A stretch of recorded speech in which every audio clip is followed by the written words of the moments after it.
السلام عليكم.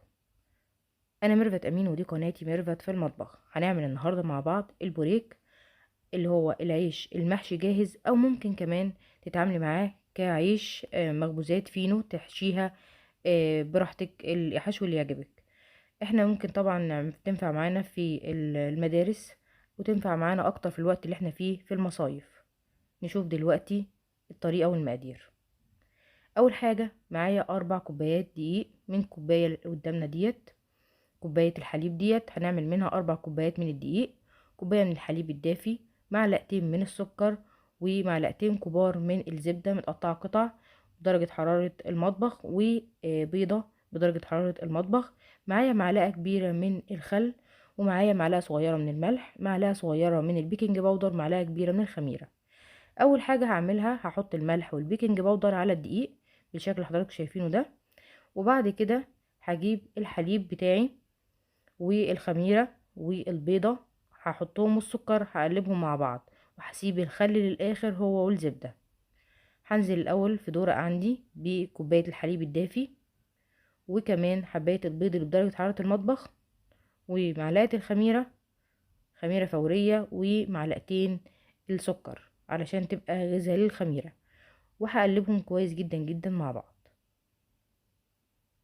هركن دلوقتي الخليط بتاعي علشان خاطر يبدأ ان هو يتخمر، وهغطيه، وهاخد الدقيق بتاعي اقلبه كويس قوي قوي مع الملح، معلقه الملح الصغيره ومعلقه البيكنج باودر الصغيره.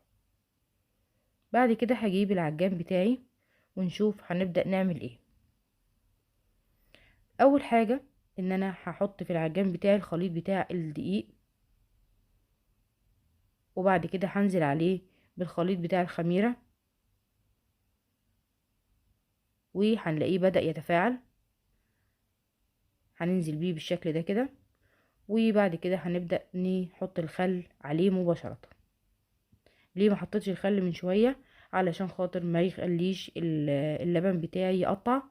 وسبت الزبدة، يبقى انا دلوقتي بخلط الدقيق والبيكنج باودر والملح مع البيضة والحليب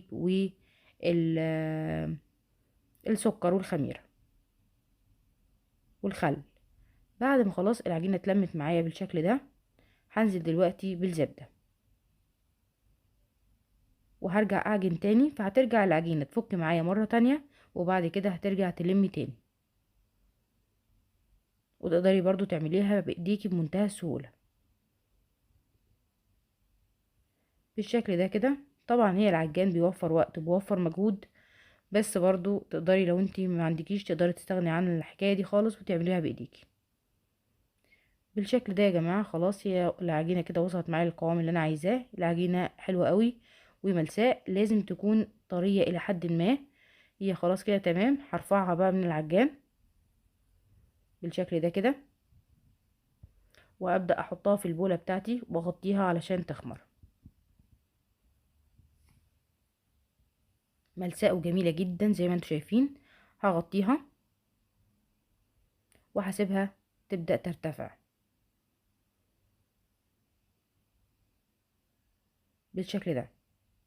هنرجع بعد ساعة نلاقيها بالحجم ده، اختمرت تماما. هبدأ اخرجها ونشوف هنبدأ نقطعها ازاي. طبعا تنفع معانا كمان العجينة ديت ان احنا نحشيها اي حشوة، حتى لو لحمة مفرومة او اي نوع من انواع اللحوم. هي طعمها حلو قوي قوي قوي وقابل لأي حاجة بالشكل ده. لو حتى رايحة مصيف بعيد وهتركبي مثلا في باص او في عربية طول اليوم، مثلا حوالي 10 ساعات او 8 ساعات، تقدري تعملي سندوتشاتك كل الحاجات اللي انتوا بتحبوها وتحشيها في العيش ده، وتاكلوا سندوتشات جاهزة كده بتبقى حلوة جدا. حاجة عاملاها في بيتك جميلة جدا جدا. هبدأ افردها بالشكل ده، وهخلي سمكها حوالي تقريبا سنتي، وهبدأ اقطعها. الطريقة ديت احسن طريقة ان انتي تخلي كل القطع قد بعضها. اسهل طريقة بالنسبة لك تخلي كل القطع قد بعضها.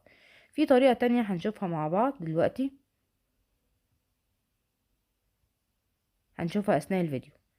دلوقتي قطعت القطعة ديت، هبدأ اعمل ايه؟ هبدأ الجزء اللي متبقي وهلفه كده مع بعضه واروله وارجعه تاني مكانه علشان يرجع يختمر مرة تانية. هاخد بقى القطعة اللي انا قطعتها ديت وهبدأ افردها زي ما انتم شايفين كده بشكل الى حد ما مطول. وبعد كده هي طبعا العجينه بتلزق شويه، ولو تلاحظوا ان انا ما حطيتش يا دقيق ولا زيت ولا اي حاجه خالص، لانك هتقدري تتعاملي معاها برضو بمنتهى السهوله لان العجينه مخدومه كويس. انا الحشوه بتاعتي اللي اخترتها هي جبنه موتزاريلا فقط، ما حطيتش غير جبنه موتزاريلا بس. انت بقى حابه تحطي فيها مثلا مكونات اللي هي مكونات البيتزا، زي زيتون وفلفل واي حاجه انت حابه تحطيها، لانشون، اي لحوم، زي ما تحبي. طبعا العجينه في ايديكي تقدري تحطي فيها الحاجه اللي انت حابه تاكليها بيها.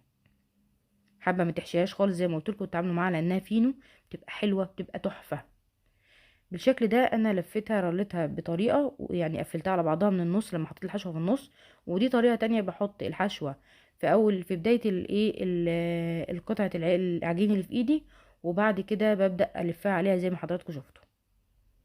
دي طريقه ودي طريقه، والاتنين حلوين قوي. بالشكل ده كده خلاص خلصت اول صاج. هبدأ اشيله لحد ما يبدأ يختمر، هغطيه واشيله عشان يختمر. هنعمل بقى القطعة التانية، هنشوف الطريقة التانية للتقطيع علشان برضو تخليهم قد بعض. هي الطريقة دي انا ما بحبذهاش لانها بتاخد وقت طويل شوية. الطريقة الاولانية ان انت تفردي العجينة وتقطعيها مقطعة ديت، اي نعم ما بتبقاش قد بعضها بالظبط بالظبط بالسنتي يعني بالجرام، بس برضو اسهل من الطريقه ديت. في ناس ما عندهاش ميزان في بيوتها، مع ان الميزان ده مش غالي خالص، الميزان ده بيبقى بولا حاجه وبتحتاجيه في حاجات كتير جدا، بيسهل عليكي عمل الحلويات. يعني انا انصح اي حد انه يجيب الميزان الرقمي اللي بيبقى في البيت ده، بيبقى حلو جدا. اللي هو الديجيتال ده بيبقى حلو قوي قوي للجرامات لاي حلويات. برضو هبدأ اعمل التانية بنفس الطريقة اللي انا حشيها بنفس الطريقة اللي حشيت بيها التانية. بحطها في بداية العجينة كده وابدأ اتنيها عليها واقفلها من جوه وارجع اقفلها من بره. دي انسب طريقة للموتزاريلا عشان ما تخرجش. بالشكل ده كده هخلص الكمية كلها. برضو خلصت الصاج التاني، يعني كل الكمية حضراتكم شايفينها ديت من كمية الدقيق البسيطة اللي شفناها في بداية الفيديو. بالشكل ده كده هسيبهم لحد ما يرتفعوا تماما ونرجع نشوف هنعمل ايه. كده بدأوا يرتفعوا وخمروا وبقوا في منتهى الجمال. طبعا انا سخنت الفرن بتاعي قبل ما ابدأ ادهن وش العجين. الفرن بتاعي كده شغال على درجة حرارة 200 من فوق ومن تحت. دلوقتي انا حطيت حوالي 3 معالق من الحليب، عليهم صفارة بيضة، وعليهم ورقة من الفانيليا، وقلبتهم كويس جدا جدا. وهبدأ ادهن بيهم وش العيش بتاعي بالشكل ده كده. وهعمل صاج منهم بالسمسم، والصاج التاني هعمله بحبة البركة. طبعا تقدري ما ترشيش حاجة خالص زي ما انت حابة ترشي اي حاجة تانية، حبوب كينوا، حبوب رشاد، اي حاجة براحتك. ده الشكل النهائي للعيش بتاعي. قعد في الفرن حوالي بالظبط كده 25 دقيقة وطلع بالشكل ده. تحفة يا جماعة، ريحته حلوة جدا جدا جدا. حاجة مضمونة وعاملاها في بيتك. طبعا يعني حاجة روعة، ممكن تعمليها فطار كمان في اي ايام عادية، في ايام الاجازة الحلوة ديت ولادك يقوموا يفطروا حاجة حلوة زي دي. لو عجبك الفيديو متنسيش تعملي لايك.